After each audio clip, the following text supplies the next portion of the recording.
Public के मन में अभी शंका है कि इस बार चुनाव कौन जीतेगा। भारतीय जनता पार्टी लगातार 400 पार का नारा लगा रही है, वहीं कांग्रेस पार्टी कह रही है भारतीय जनता पार्टी इस बार 200 पर सिमट जाएगी। लेकिन बीएसपी का अगर हम बात करें तो बीएसपी से प्रत्याशी देवाशीष राजिया जी हमारे साथ जुड़ेंगे, जो कि पहले कांग्रेस में थे और पूर्व में इस सीट से चुनाव भी लड़ चुके हैं। हम भिंड लोकसभा क्षेत्र में मौजूद हैं और देवाशीष जी से हम सीधी बात करेंगे। देवाशीष जी, आपका स्वागत है हमारे चैनल में। बहुत बहुत धन्यवाद शायद भाई। जैसे कि लगातार कांग्रेस के भी आप बयान सुन रहे होंगे, भारतीय जनता पार्टी की भी बयान सुन रहे हैं। कांग्रेस कह रही है कि देवाशीष के उतरने से हम पर कोई असर नहीं होने वाला है, वहीं बीजेपी कह रही है कि अगर देवाशीष मैदान में उतरे हैं तो हमें फायदा होगा। यानी कि यहाँ पर बीएसपी के जीतने की कोई भी पार्टी बात नहीं कर रही, ना टक्कर की बात कर रही। आप क्या कहना चाहेंगे? देखिए, बहुजन समाज पार्टी जिस दिन से आपने अपनी स्टार्टिंग में कहा कि भिंड दतिया लोकसभा क्षेत्र से कोई पार्टी का पता नहीं चल रहा कौन जीत रही है, तो ये तो दो पार्टी, ये तो तब होता अगर आमने सामने की लड़ाई होती तो शायद पता चल जाता किसका पलड़ा भारी है। तीसरी पार्टी बहुजन समाज पार्टी, इसलिए पता नहीं चल रहा, यानी त्रिकोणीय संघर्ष है। दूसरा बात यह है कि तीनों प्रत्याशियों की तुलना जनता कर रही है। मैं कोई अनभिज्ञ व्यक्ति तो हूँ नहीं क्षेत्र की जनता के बीच में, क्षेत्र की जनता जानती है और मुझे लगता है कि इन दोनों प्रत्याशियों से कई गुना ज़्यादा मेहनत मैं इस क्षेत्र में पिछले 5 सालों में कर चुका हूँ। दोनों प्रत्याशी ही पार्टी के सिंबल के दम पर और उन पार्टी के नेताओं के दम पर चुनाव लड़ रहे हैं, जबकि मैं पार्टी सिंबल और व्यक्तिगत संपर्क के दम पर चुनाव लड़ रहा हूँ। तो मुझे लगता है कि दोनों पार्टी के नेताओं से भी कई गुना ज़्यादा मेरा जनता से सीधा संपर्क है, जनता से सीधा जुड़ा। तो इसलिए जो लोग भी बहुजन समाज पार्टी को खारिज कर रहे हैं, उनको जवाब 7 मई को जनता दे देगी और 4 मई को नतीजों में दिख जाएगा। लेकिन अगर हमारी स्थिति इतनी कमजोर है तो यहाँ के कांग्रेस के प्रदेश अध्यक्ष मेरे पे क्यों छींटाकशी कर रहे, क्यों मुझे मंच से मेरे को गाली गलौज कर रहे। अगर ये सब नहीं होता तो कांग्रेस क्यों नाम लेती। तो भारतीय जनता पार्टी का तो स्थिति ऐसी है कि उनका तो प्रचार पूरा बैठा हुआ है, जहाँ गांव में नहीं घुस पा रहे वो लोग। तो ये कहना कि बहुजन, और देखिए जनता के मन में क्या है कोई नहीं जान पाता। जनता जिस दिन निर्णय ले लेती है, दो मुझे ध्यान आता है जब सुखलाल कुशवाहा जी चुनाव लड़ रहे थे तो उनके विरोध में दो बड़ी बड़ी पार्टियों के मुख्यमंत्री, पूर्व मुख्यमंत्री चुनाव लड़ रहे थे। अर्जुन सिंह जी जैसे बड़े नेता, बड़े कद के नेता चुनाव लड़ रहे थे और उन्होंने उनको हरा दिया। तो जनता जनार्दन है, दोनों प्रत्याशियों का जबरदस्त विरोध है, जबरदस्त अंडर करंट है और आप कह नहीं सकते कि हाथी बाजी मार जाए। जैसे कि कांग्रेस से आपका टिकट कटा, क्या परिस्थितियां रही, क्या कारण मानते हैं आपकी कांग्रेस ने आपका जो है टिकट काटा? देखिए, मुझे लगता है कि कांग्रेस जो कार्यकर्ता है और जो काम कर रहा है वहाँ पर रिपोर्टिंग सिस्टम नहीं है कोई। अगर वहाँ रिपोर्टिंग सिस्टम होता तो मेरा टिकट नहीं कटता, और वहाँ रिपोर्टिंग सिस्टम होता तो इंदौर का प्रत्याशी चुनाव मैदान छोड़ के नहीं भागता। कांग्रेस प्रत्याशी पार्टी के पास वैसे ही उन प्रत्याशियों की कमी है जो कि लोकसभा ओरिएंटेड तैयारी करते हो, घूमते हो क्षेत्र में, वो है ही नहीं उनके पास।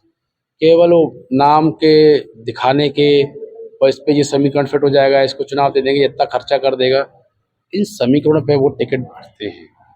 जबकि अब ये समीकरण कांग्रेस के लिए चलने वाले नहीं। कांग्रेस को ऐसे व्यक्ति को टिकट देने चाहिए थे जो कि जमीन में सीधा ही जनता जोड़े हैं, जिनका 8 विधानसभा में संपर्क हो, वरना कार्यकर्ता नहीं संभाले जाते इस समय कांग्रेस के जो हैं, वो समय चला गया। तो कांग्रेस ने नहीं किया, इसलिए कांग्रेस का ये बुरा हाल हो रहा है, इसलिए पार्टी छोड़ छोड़ के लेते जा रहे हैं। पार्टी में अगर सिस्टम होता और फीडबैक का सिस्टम होता, नेताओं से पूछ परख होती, तो रामनिवास रावत 6 बार के विधायक हैं। जब सिंधिया जी के खासम खास होने के बाद वो सिंधिया के साथ नहीं गए, तब उस समय कांग्रेस में डटे रहे वो, और आज उनको पार्टी छोड़नी पड़ रही है। तो कांग्रेस को अपना आकलन खुद करना चाहिए। मैं कांग्रेस पार्टी का सदस्य नहीं रहा हूँ, ये उनका विषय है, हम तो अपना चुनाव लड़ रहे हैं। वैसे यहाँ भारतीय जनता पार्टी के लगभग 35 सालों से यहाँ सांसद हैं और आप देख रहे हैं विकास की दृष्टि से इस क्षेत्र को, भिंड लोकसभा को, यदि आप चुनाव जीतते हैं तो क्या आप विकास करवाएंगे या कि क्या, या फिर पैसा कमाने के लिए सांसद बनना चाहते हैं? देखिए, मुझे तो पता नहीं कि सांसद बनने में पैसा कैसे कमाया जाता है, मैं बना नहीं हूँ अभी तक, ठीक है।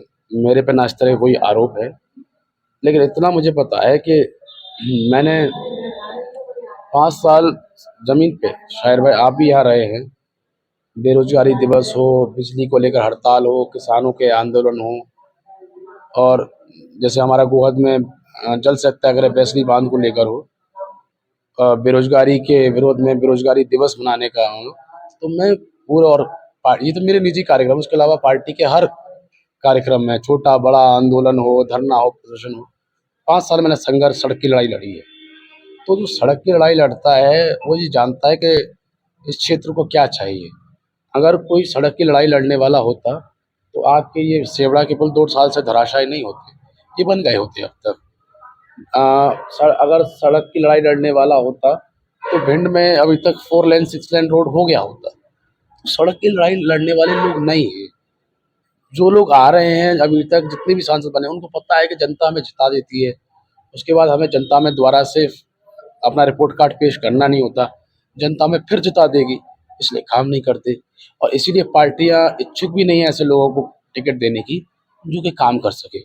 लेकिन जहाँ तक मैं जा रहा हूँ, जनता इस बार बहुत उठ चुकी है। 35-40 साल का समय लंबा होता है, और दोनों प्रत्याशियों को दिख रहे हैं कि ये जो प्रत्याशी अगर जीत के जाएंगे, कांग्रेस और भाजपा के जीत के जाएंगे, तो फिर से जो 40 साल का इतिहास है वो दोहराया जाएगा। इसलिए वो कह रहे हैं कि किसी नौजवान को, नए को, जो 5 साल क्षेत्र में लगातार संपर्क में रहा हो, उसको इस बार हम मौका दें। जैसे लगातार पार्टियां एक दूसरे पर आरोप प्रत्यारोप लगा रहे हैं और बयानबाजी कर रहे हैं, लेकिन स्वास्थ्य, शिक्षा और विकास, इन किसानों को लेकर इन चीजों की कोई बात नहीं कर रहा है। आप क्या कहना चाहेंगे? नहीं, निश्चित तौर पर पिछले कुछ वर्षों में जो भारत की राजनीति में परिदृश्य बदला है, उसमें जो जनता के साथ सबसे बड़ा छल जो हो रहा है वो हो रहा है कि मुद्दों का राजनीति से हट जाना, मुद्दा विहीन राजनीति हो जाना। आज किसी के भी एक बयान पे प्रधानमंत्री कोई बयान दे देता है या विपक्ष का नेता कोई बयान दे देता है, उसके बयान पर ही पूरा चुनाव हो जाता है और जनता मूल मुद्दों से भटक जाती है। वास्तविकता में मूल मुद्दे हैं कि महंगाई क्यों है, बेरोजगारी क्यों है। आज भी इतनी आज़ादी के 75 वर्षों से ज़्यादा होने के बाद भी आज भी रोटी, कपड़ा, मकान एक मूलभूत समस्या क्यों बनी हुई है। आज अमीरी और गरीबी के बीच में इतनी खाई बढ़ती क्यों जा रही है। कुछ चुनिंदा उद्योगपति के अलावा बाकी की जनता का विकास क्यों नहीं हो रहा है। ये सब मुद्दे जो है, लेकिन इन मुद्दों पे चर्चा कहाँ होती है, चर्चा से विमुख कर दिया जाता है। मामला हमेशा, हर पॉलिटिकल पार्टी मामला गरमाने का प्रयास करती है कि मामला कैसे गरमाया जाए, मामले को कैसे सुलझाया जाए, ये कोई प्रयास नहीं कर रहा है। ये दिक्कत आ रही है। फूल सिंह बरैया ने मंच के माध्यम से एक बयान दिया है कि भारतीय जनता पार्टी अगर जीती तो संविधान खत्म कर देगी, और यदि बीएसपी को जो वोट जा रहा है इस सीट से, मायावती जी ने अपने कैंडिडेटों को उतारा है जिन जिन सीटों पर, तो कहीं ना कहीं भारतीय जनता पार्टी की जीत मानी जाएगी और संविधान खत्म हो जाएगा। देखिए, मैं छोटा सा एक तार्किक उदाहरण दे देता हूँ आपको। मध्य प्रदेश में मैं मान लेता हूँ कि मैं एक बार को मान लेता हूँ कि बरैया जी की बात चली सही भी, तो मध्य प्रदेश में ग्वालियर चंबल संभाग और कुछ रीवा संभाग जो है, जहाँ बहुजन समाज पार्टी का प्रभाव है, तो ये करीब 7 से 8 सीटें होती हैं। तो टोटल 29 सीट्स हैं, 29 सीटें लोकसभा की, उसमें से मैं मोटी मोटी 8 सीटें माइनस कर देता हूँ। बाकी 21 सीटें, वहाँ तो बीएसपी आपको नुकसान नहीं करी, वहाँ जीत कर दिखाइए, आप वहाँ जीत जाइए। उन सीटों में से एक सीट बता देता हूँ उदाहरण के लिए, मालवा की इंदौर की सीट है, जहाँ आपका प्रत्याशी चुनाव लड़ने से पहले ही भाग गया, फरार हो गया। खजुराहो की भी वो सीट है, वहाँ पर भी आपका इंडिया गठबंधन का प्रत्याशी नामांकन फॉर्म में गलती करके भाग गया। ठीक है, सूरत के प्रत्याशी के वहाँ पर भी बहुजन समाज पार्टी का ज़्यादा प्रभाव नहीं है, वहाँ भी आपका भाग गया। लेकिन जहाँ बहुजन समाज पार्टी का प्रभाव है, जो ग्वालियर चंबल संभाग में प्रभाव है, तो इस भिंड सीट में अगर बहुजन समाज पार्टी का प्रभाव है, तो यहाँ भारतीय जनता पार्टी 7,000 वोट से पीछे थी, मुरैना में 25,000 वोट से पीछे थी, और ग्वालियर में 11,000 वोट से पीछे थी। यानी जहां बहुजन समाज पार्टी है, वहां भारतीय जनता पार्टी को टक्कर मिल रही है, और जहां कांग्रेस और भाजपा की सीधी लड़ाई है, वहां 1-1 लाख से आप विधानसभा हार रहे हो, 6-6 लाख से आप लोकसभा हार रहे हो पिछली बार, और इस बार तो आपको प्रत्याशी छोड़ छोड़ के भाग रहे हैं। तो ये जवाब उनको है। वास्तविकता में आप इंदौर का हाल देखिए, इंदौर में कांग्रेस के पास प्रत्याशी नहीं बचा है, वहाँ बीजेपी का प्रत्याशी लड़ रहा है, और दूसरी राष्ट्रीय पार्टी जो लड़ रही है वो बहुजन समाज पार्टी लड़ रही है। हमारा भाजपा से कोई अलायंस नहीं है, हमारे नेता और हम स्वयं भाजपा की नीतियों का विरोध कर रहे हैं। जब वहाँ पर आप लड़ाई में नहीं हो, तो निश्चित तौर पे नैतिक रूप से आपका दायित्व बनता है कि आप जो भारतीय जनता पार्टी का जो विरोध करता है उस पार्टी को आप समर्थन दे, होता है ना, एक राष्ट्रीय पार्टी का समर्थन दे, वो कोई बड़ी ताकत है।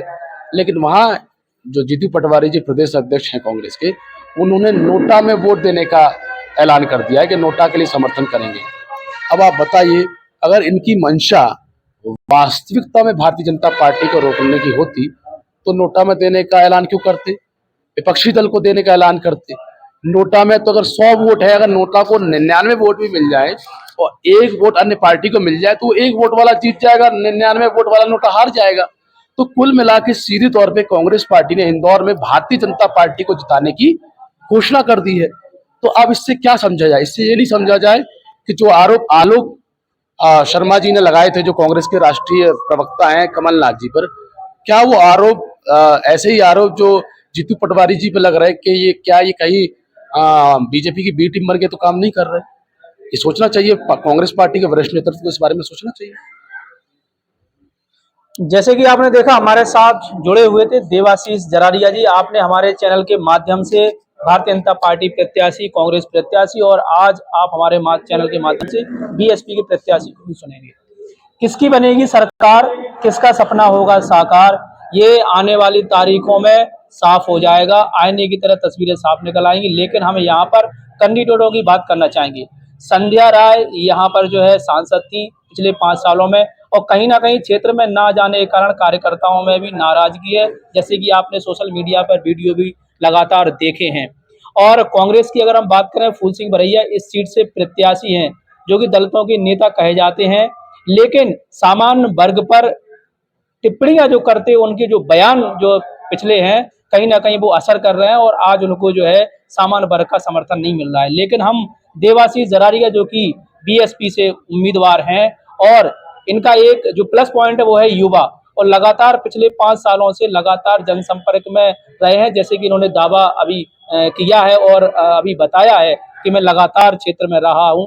लेकिन जो है कांग्रेस ने इनका टिकट काट दिया और बीएसपी से मैदान में उतरे हैं। माना जा रहा है कि ऐसे में त्रिकोणीय श्रृंखला बन सकती है और तीनों प्रत्याशी मैदान में है। तीनों प्रत्याशी चुनाव जीतने के लिए अपना दमखम झोंक रहे हैं और पूरी ताकत के साथ लड़ रहे हैं। आप ताजा अपडेट देखने के लिए हमारे साथ बने रहे और देखते रहे एसआर पत्रिका न्यूज।